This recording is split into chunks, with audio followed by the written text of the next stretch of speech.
नमस्कार, मैं हूं आपके साथ राजीव ढोंडियाल।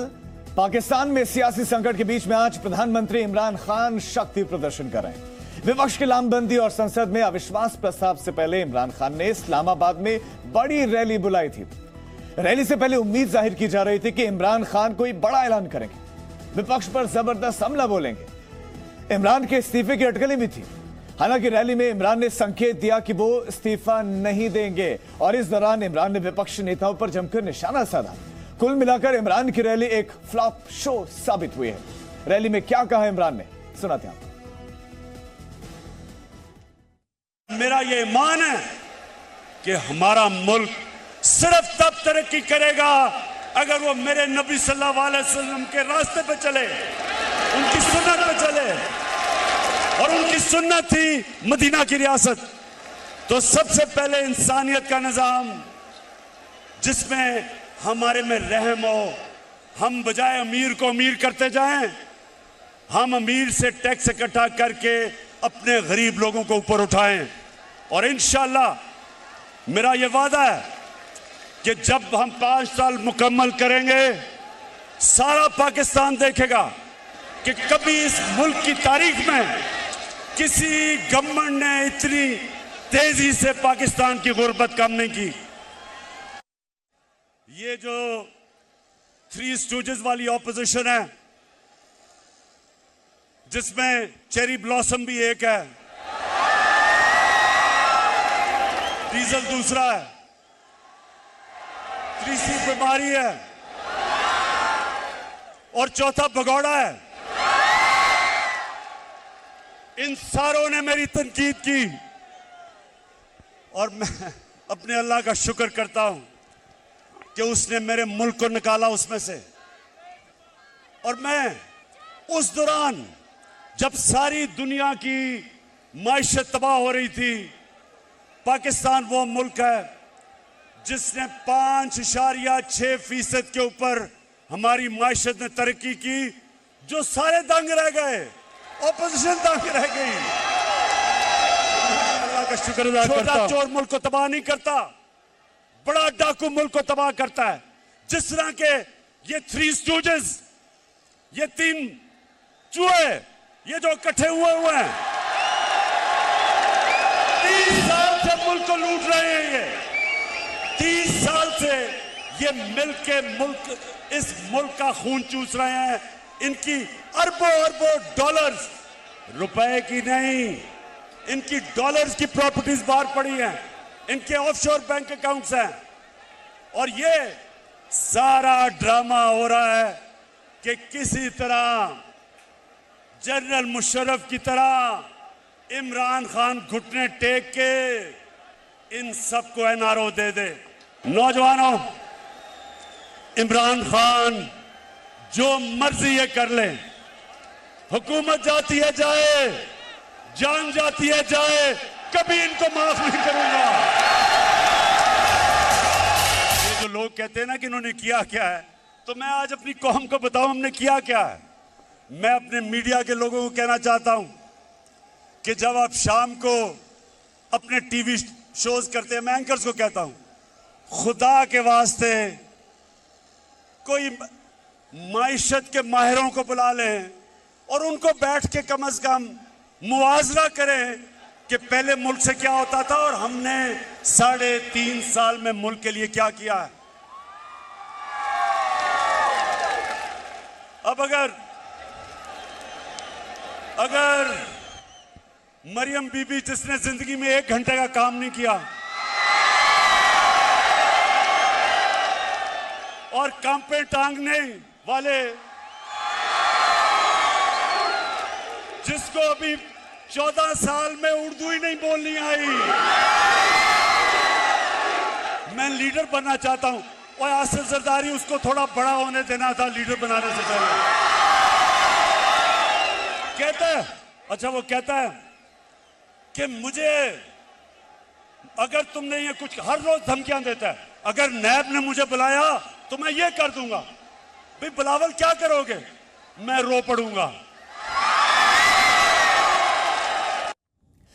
इमरान का भाषण आपसे सुना और इमरान के भाषण से पहले उनके बड़बोले मंत्री शेख रशीद मंच पर पहुंचे और विपक्ष के नेताओं को खरी खोटी सुनानी शुरू कर दी।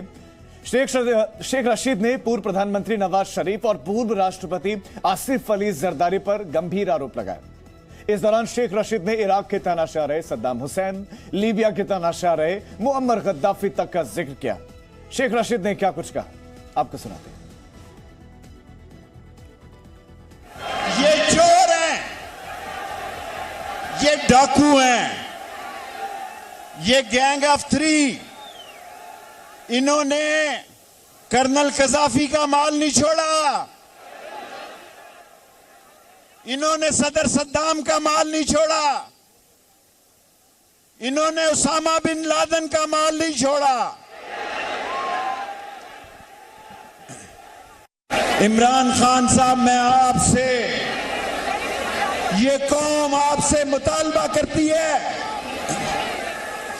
इन्होंने महंगाई को बर्दाश्त किया है, इन्होंने बेरोजगारी को बर्दाश्त किया है, इन्होंने बिजली के बिलों की महंगाई को भी बर्दाश्त किया है, इन्होंने गैस के बिलों को भी महंगाई को माफ किया है। लेकिन अब ये चाहते हैं, इनकी ख्वाहिश है कि ये नवाज शरीफ डाकू, ये शहबाज शरीफ डाकू और ये आसिफ जरदारी लुटेरा, करप्ट, डिसऑनेस्ट, स्लगिश जेल के पीछे हो। पाकिस्तान में इमरान सरकार की उल्टी गिनती शुरू हो गई है। विपक्ष एकजुट है और इमरान के साथी एक के बाद एक बागी होते चले जा रहे हैं। इस दौरान सियासी बयानबाजी भी तेज है और आरोप लगाते वक्त मर्यादा की हर सीमा तोड़ी जा रही। पाकिस्तान की सियासत में झूठा, नालायक और जूते साफ तक कर देने की गूंज सुनाई देने लगी।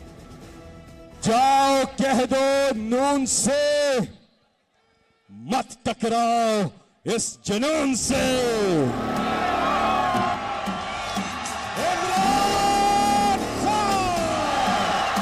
इमरान खान का इस्लामाबाद में शक्ति प्रदर्शन।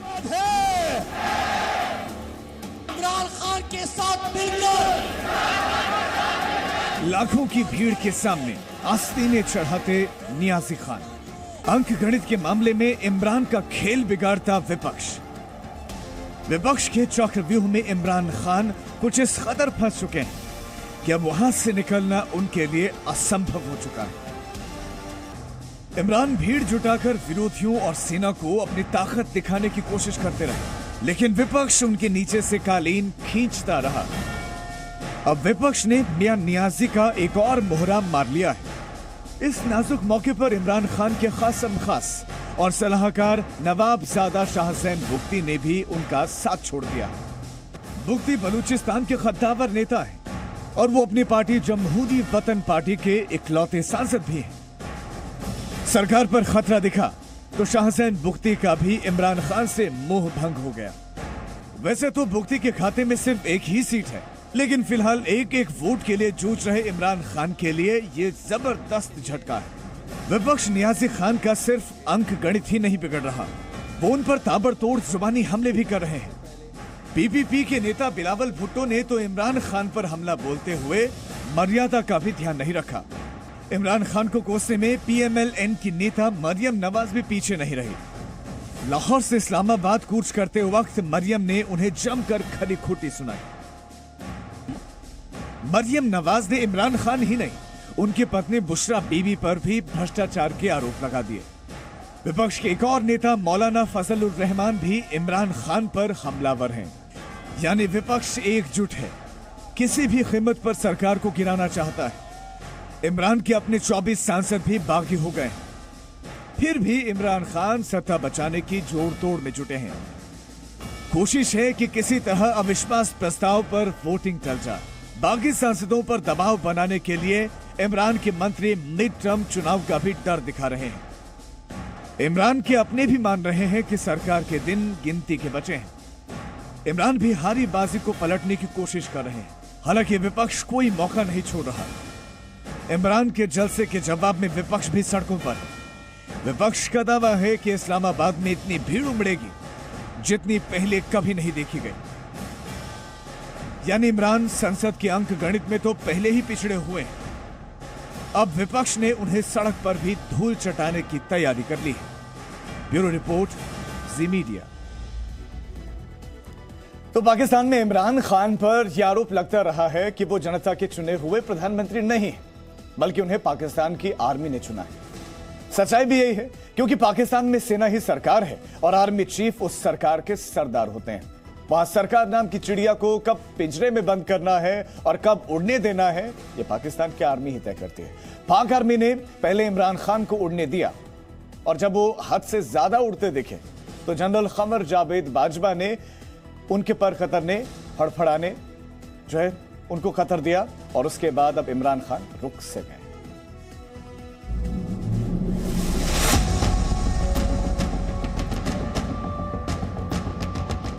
पाकिस्तान में हुकूमत का ताज सेना के गलियारों से होकर ही गुजरता है। दुनिया के सामने बेपर्दा इस हकीकत को इमरान खान ने क्रिकेटर रहते ही सबक की तरह याद कर लिया था।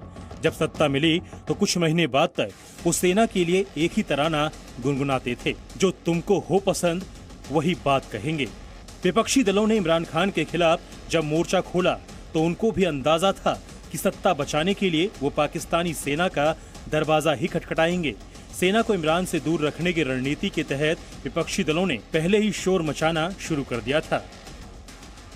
विपक्ष की ये रणनीति काम कर गई। पाकिस्तान की नेशनल असेंबली में अविश्वास प्रस्ताव आने के बाद इमरान खान ने जनरल बाजवा से मुलाकात की और उसी के बाद इमरान खान की पार्टी में खुली बगावत हो गई, जिसका एक ही मतलब था कि इमरान अब पाकिस्तान आर्मी के किसी काम के नहीं रहे। पाकिस्तान में 2018 के चुनाव से ठीक पहले नवाज शरीफ को जिंदगी भर के लिए अयोग्य घोषित किया जा चुका था और शरीफ खुलेआम आरोप लगा रहे थे कि ये जनरल बाजवा की साजिश है ताकि इमरान के सत्ता में आने का रास्ता साफ हो सके। जनरल बाजवा बदनामी का कड़वा घूंट पी गए, लेकिन इमरान खान ने उनके सामने नंबर बढ़ाने के लिए जो कांड किया उसे पाकिस्तान का इतिहास कभी नहीं भूल सकता। नवंबर 2019 में जनरल बाजवा रिटायर होने वाले थे और इमरान खान ने उनको 3 साल का एक्सटेंशन देने का ऑर्डर जारी कर दिया, लेकिन एक्सटेंशन का मामला बाजवा और इमरान दोनों के गले की हड्डी बन गया। विपक्षी दलों ने बाजवा के एक्सटेंशन को सुप्रीम कोर्ट में चुनौती दी और सुप्रीम कोर्ट ने आर्मी चीफ का कार्यकाल बढ़ाने को अवैध बता दिया। पाकिस्तान के इतिहास में ये पहला मौका था जब आर्मी चीफ की खुलेआम भद्दपिटी इज्जत बचानी थी। इसलिए सुप्रीम कोर्ट के आदेश को रद्द करने के लिए इमरान खान की सरकार ने संसद में कानून पास कराया और जनरल बाजवा का कार्यकाल 3 साल के लिए बढ़ा दिया गया। इमरान खान को लगा था कि जनरल बाजवा पर एहसान करके उन्होंने बहुत बड़ा तीर मारा है और अब वो पाकिस्तान की सेना के भी बॉस बन जाएंगे। इसी मुगालते में उन्होंने अक्टूबर 2021 में पाकिस्तान की खुफिया एजेंसी ISI के डायरेक्टर जनरल पद पर नदीम अहमद अंजुम की नियुक्ति पर रोक लगा दी। ये नियुक्ति जनरल बाजवा ने की थी। इमरान खान को बुरा लगा क्योंकि बाजवा ने उनसे पूछना तक जरूरी नहीं समझा था। उसी के बाद जनरल बाजवा ने इमरान को उनकी हैसियत बताई। पाकिस्तान में तख्ता पलट के आसार दिखे तो इमरान के होश ठिकाने आए और पूरी सरकार सफाई देने में जुट गई कि पाक आर्मी के साथ कोई विवाद नहीं है। ISI चीफ की नियुक्ति पर इमरान सरकार और जनरल बाजवा के बीच जो नौटंकी हुई, उसके बाद पाक आर्मी को समझ में आ गया कि इमरान पर दांव लगाना अब खतरनाक है, क्योंकि पाकिस्तान की सेना को पर्दे के पीछे से कठपुतली सरकार चलाने की आदत है और इमरान स्मार्ट बनने की सनक में पहले ही पाक आर्मी को कई बार बेनकाब कर चुके थे। साल 2020 में 18-19 अक्टूबर की रात कराची के होटल में मरियम नवाज के पति मोहम्मद सफदर की गिरफ्तारी का विवाद भी इमरान के अनाड़ीपन की मिसाल थी। गिरफ्तारी के लिए पाकिस्तानी रेंजर्स को भेजा गया, जो पाकिस्तान की आर्मी के मातहत काम करती है। गिरफ्तारी का आदेश कराची के SP को बंधक बनाकर जारी कराया गया, जिसके बाद पाकिस्तान में पुलिस और सेना आमने सामने थी। इस घटना के बाद पाकिस्तान की सेना इमरान खान की राजनीति के कीचड़ में पूरी तरह सनी हुई नजर आने लगी। इमरान खान का इस्तेमाल किया और इमरान खान ने सेना की सोहबत में ही इमरान खान ने सीखा कि सत्ता के लिए संबंधों की सीढ़ी बनाने से भी हिचकना नहीं चाहिए। उन्होंने अपनी शादी तक को सीढ़ी बनाया और उसी सीढ़ी पर चढ़ते हुए उन्हें भ्रम हो गया कि पाक सेना के सिर पर भी सवार हो सकते हैं। यही भ्रम उन्हें ले डूबा। ब्यूरो रिपोर्ट, जी मीडिया।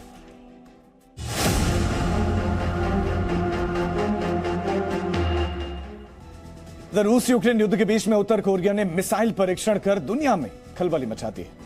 उत्तर कोरिया पर संयुक्त राष्ट्र ने पहले से ही प्रतिबंध लगाए हुए हैं और इसके बावजूद अगर किम जोंग उन घातक कॉन्टिनेंटल बैलिस्टिक मिसाइल का परीक्षण कर रहे हैं तो इस आशंका से इनकार नहीं किया जा सकता कि कुछ देश उत्तर कोरिया को चोरी छिपे मदद कर रहे हैं और इन देशों की लिस्ट में टॉप पर है पाकिस्तान।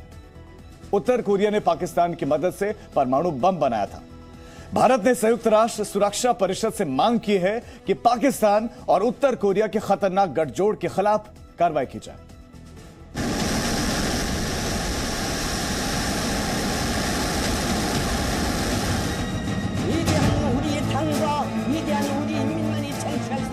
उत्तर कोरिया की मिसाइल,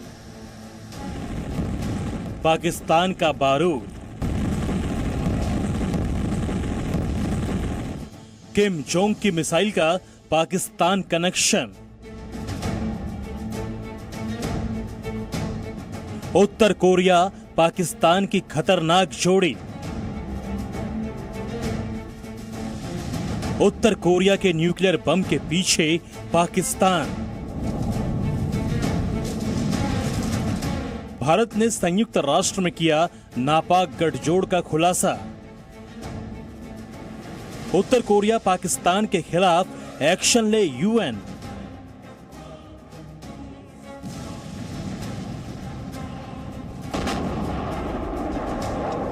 रूस यूक्रेन युद्ध के बीच उत्तर कोरिया ने आईसीबीएम यानी इंटरकॉन्टिनेंटल बैलिस्टिक मिसाइल होसोंग 17 का परीक्षण किया है।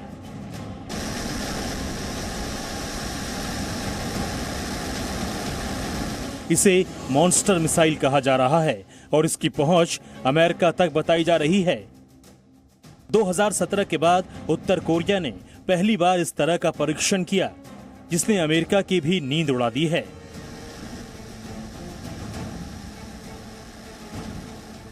उत्तर कोरिया के तानाशाह किम जोंग इस मिसाइल टेस्ट के दौरान खुद मौजूद थे और इसकी तस्वीरें पूरी दुनिया ने देखी। लेकिन इन तस्वीरों के पीछे भी एक कहानी है जिससे पर्दा हटाना जरूरी है। उस कहानी का कनेक्शन भारत के पड़ोसी देश पाकिस्तान से है। अब यह साबित हो चुका है कि उत्तर कोरिया के घातक हथियारों के विकास के कार्यक्रम में पाकिस्तान मदद कर रहा है। यहां तक कि अगर पाकिस्तान की सहायता नहीं मिलती तो शायद उत्तर कोरिया न्यूक्लियर बम भी नहीं बना पाता। संयुक्त राष्ट्र के प्रतिबंधों के बावजूद पाकिस्तान चोरी छिपे उत्तर कोरिया की मदद करता रहा है।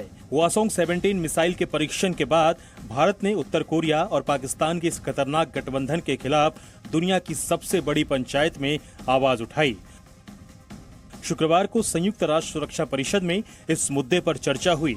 इसमें भारत के स्थायी प्रतिनिधि टीएस त्रिमूर्ति ने कहा, उत्तर कोरिया द्वारा आईसीबीएम के परीक्षण की भारत निंदा करता है। ये संयुक्त राष्ट्र सुरक्षा परिषद में पारित प्रस्ताव का उल्लंघन है। उत्तर कोरिया का मिसाइल परीक्षण इस क्षेत्र और बाहर भी शांति और सुरक्षा के लिए खतरा है। हमारे क्षेत्र में उत्तर कोरिया से जुड़े परमाणु हथियार और मिसाइल तकनीक के प्रसार को रोकने की सख्त जरूरत है। इस तरह के संपर्कों से भारत समेत इस क्षेत्र में शांति और सुरक्षा पर बुरा असर पड़ रहा है। इसके लिए हमें रियल में भी खतरा है कि नॉर्थ कोरिया की जितनी मिसाइल टेक्नोलॉजीज एडवांस होंगी वो शायद पाकिस्तान को पास ऑन कर दे और पाकिस्तान न्यूक्लियर टेक्नोलॉजीज को नॉर्थ कोरिया की तरफ पास ऑन करता है। तो ये इन दोनों का सिम्बायोटिक रिश्ता है जो भारत ने यूनाइटेड नेशंस में हाईलाइट किया कि दुनिया को इसको सतर्क होना चाहिए। गौर करने लायक बात है कि संयुक्त राष्ट्र में भारत के स्थायी प्रतिनिधि टीएस त्रिमूर्ति ने पाकिस्तान का नाम तो नहीं लिया, लेकिन इशारों में उन्होंने पाकिस्तान और उत्तर कोरिया के डेंजरस कॉम्बिनेशन की तरफ उंगली उठाई। हम आपको एक बार फिर से ये बयान दिखाते हैं जिसकी आखिरी लाइन में इस तरह के लिंकेज यानी संपर्क शब्द का इस्तेमाल किया गया। जानकारों के मुताबिक तिरुमूर्ति का इशारा पाकिस्तान और उत्तर कोरिया के हथियार कनेक्शन की तरफ था। अब जब किम के लंबे लंबे रेंज के मिसाइल्स अमेरिका तक पहुंचने की हालात में हो जाएंगे तो वही मिसाइल्स वो पाकिस्तान को भी नॉर्थ कोरिया शेयर कर सकता है और भारत के लिए भी खतरा बढ़ेगा। तो खतरा अमेरिका के लिए भी बढ़ रहा है और भारत के लिए भी बढ़ रहा है, नॉर्थ कोरिया की हरकतों से और पाकिस्तान की हरकतों से और इन दोनों की मिलीजुली जुगलबंदी जो है उसके चलते हुए। भारत ने एक बार फिर संयुक्त राष्ट्र से अपील की है कि वो न सिर्फ उत्तर कोरिया को घातक हथियार बनाने से रोके, बल्कि वो पाकिस्तान की नकेल भी कसे, ताकि पाकिस्तान उत्तर कोरिया को महाविनाशक हथियार बनाने में मदद न करे। जिन हथियारों के दम पर उत्तर कोरिया अमेरिका जैसे सुपर पावर को धमकी देता है, वो हथियार उसने पाकिस्तान की मदद से बनाए हैं। पाकिस्तान के पूर्व राष्ट्रपति परवेज मुशर्रफ ने कबूल किया था कि उनके देश के बदनाम परमाणु वैज्ञानिक AQ खान ने उत्तर कोरिया को न्यूक्लियर बम बनाने के लिए सेंट्रीफ्यूज मुहैया करवाए थे। Bureau report, ji media. Presenting B News app, available on Google Play and App Store. Download it now.